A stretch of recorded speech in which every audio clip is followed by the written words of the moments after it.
See this right here? That's me. Not the guy singing or playing the guitar. That's Brian Dale. I'm the one holding the umbrella. And if you look really, really closely, that's my boat, Traveler. She's my 1977 Hunter 30. And this is our story.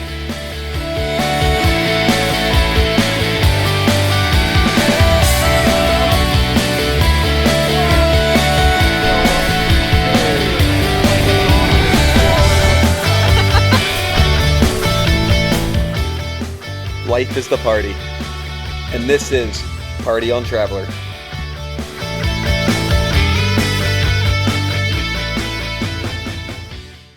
In last week's episode, I helped deliver a 90-foot motor yacht from Nantucket to Charleston.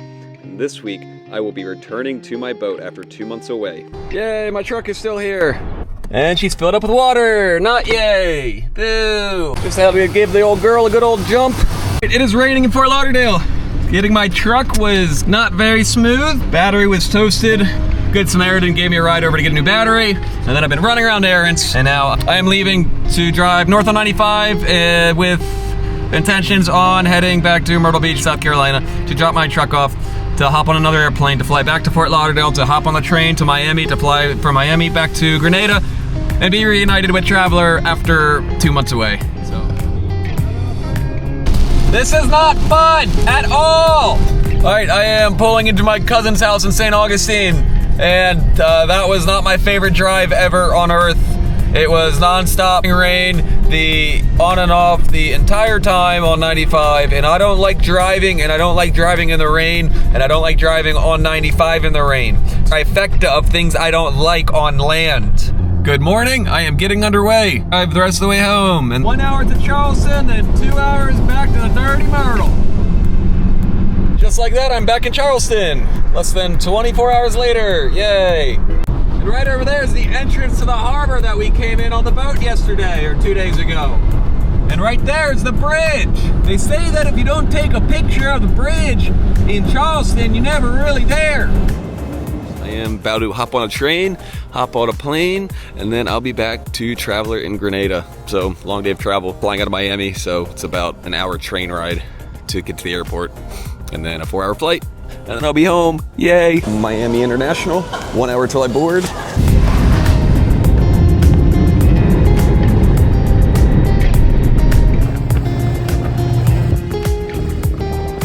There she is! Hell yeah! Can't believe she's right where I left her.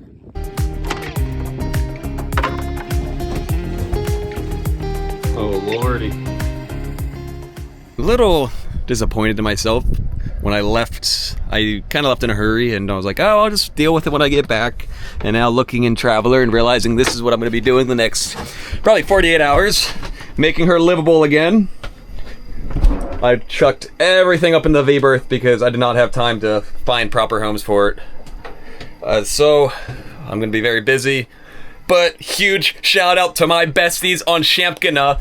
They gave me birthday presents. Look at that, they gave me a banner and they gave me a present. I'm so excited to see what it is. Thank you, Shampkina. I miss you guys. I hope you're having fun in the ABCs. Well, this boat's a wreck. I'm gonna start by putting the outboard on the dinghy, and so then at least I can go to land to escape this mess if I start getting overwhelmed. And it's gonna clear up a lot of space. A 15 Enduro is freaking huge. That's like 90% of my salon.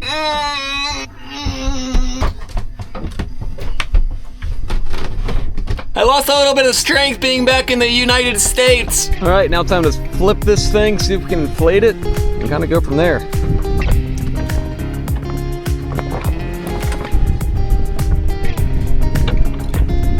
Just got the dinghy launched.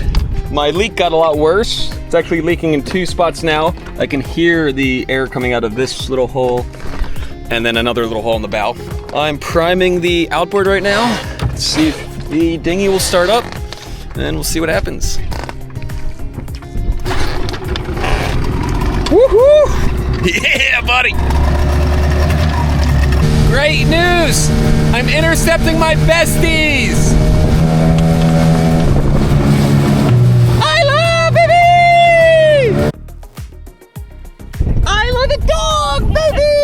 Look, afterglow is all tied off. Yay! I'm gonna board even though they never gave me permission. Yay! Opening up my engine compartment for the first time since I've been back here in Grenada this week. And I'm gonna take a look and start up this engine and make sure that she runs nicely and smoothly because she hasn't ran in 2 months, and we're gonna see what happens. Yay! She is looking as good as ever. I did do a service on her, changed the oil right before I left, and I did give the engine room a little bit of a cleaning, so there's some little bit of stray oil here. I kind of should probably check the oil before I start her up, so let's do that real quick. She is full on oil, so now let's go ahead and turn the key and see if she starts. Hopefully she starts. I love this boat. Little rusty key. I think I need a little corrosion X on this thing. All right, here we go. Moment of truth. Has not been ran in 2 months. Starts up just like a baby. Now let's make sure she ain't leaking. She ain't leaking. She is not leaking. Hell yeah. We have water flow. That is good, good, good, good. So now let's get uncovered and see if we have steering. Unscrew a little helm lock, turn the wheel, and the rudder move. And so that's good. We have steering and we have engine. And so let's see if we have propulsion.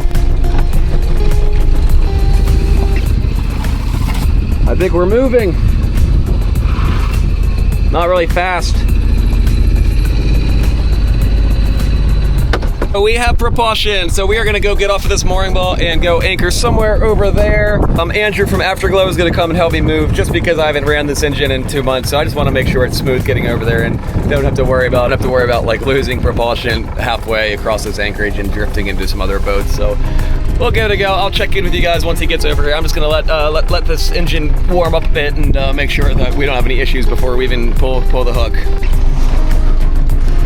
All right, let's go look over here because we got to get some stuff organized and get the deck cleaned off and get rid of some of these extra mooring lines we got up here. If I sound funny, it's because I'm using a mouthpiece GoPro holder. And we got Andrew from Afterglow here helping us out with our mooring lines on his big old UP hard inflatable. Even though we got Andrew escorting me to my new anchorage.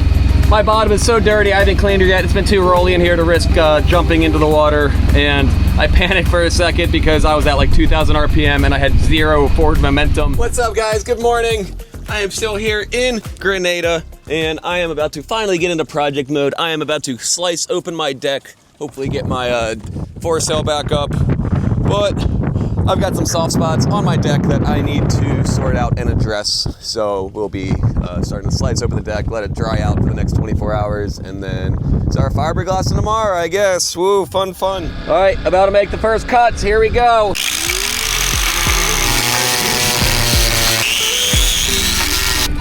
That's some deck rot, all right. All right, we are well into this project now, guys. We got the fiberglass already torn up, and now I am starting to pull out all of the old coring. A lot of it's actually pretty easy to come out because it's so rotted away. It's just literally just squishing and you can pull it right up. But then some of the coring, like here, the glass on top is still good. So it's kind of a battle trying to get rid of that top layer of glass without doing any other damage to the fiberglass that I'm not working on. But I'll catch up with y'all here soon. So I am still tackling this fiberglass deck coring project, and I had to get to my spare coring and fiberglass, which is all the way back in the back of my garage, and this is everything I had to take out to get this one bag of supplies from back there. So, oh man, it's gonna be one of those projects. So it is 2 days later. So on Saturday when I was getting into this project, I realized I was out of 80 grit sandpaper and I had to run to the marine store, and I guess every day here in the Caribbean is a holiday because the marine store was closed for a holiday, so I had to wait to get my sandpaper until today, Monday morning. And now we are all sanded down. I'm getting some bits of coring cut out. I'm gonna start laying some thickened epoxy into the seams and start shoving this coring into all the voids. And then we're gonna do one layer of thickened epoxy right on top here, stick the coring down, 2 sheets of glass on top, and then fairing, non-skid, and paint. So, whew, got a lot going on still. I'm just so excited to get this epoxy laid and the coring done because then that's like the bulk of the work, you know, doing the non-skid and everything. That's all relatively easy. So here we go. Check in with y'all here in a little bit. All right, it is the next day now, and yesterday I got all of my cloth laid. So we have some solid glass again on the deck, some solid coring, fairing, today, hopefully, sanding the fairing and then paint, and then this project is all done, and then it is time to start sailing again.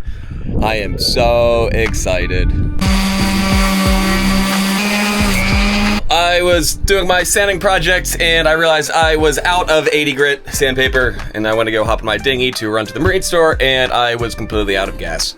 So now 20 minutes later, my dinghy's filled up and I can finally go get more sandpaper to carry on.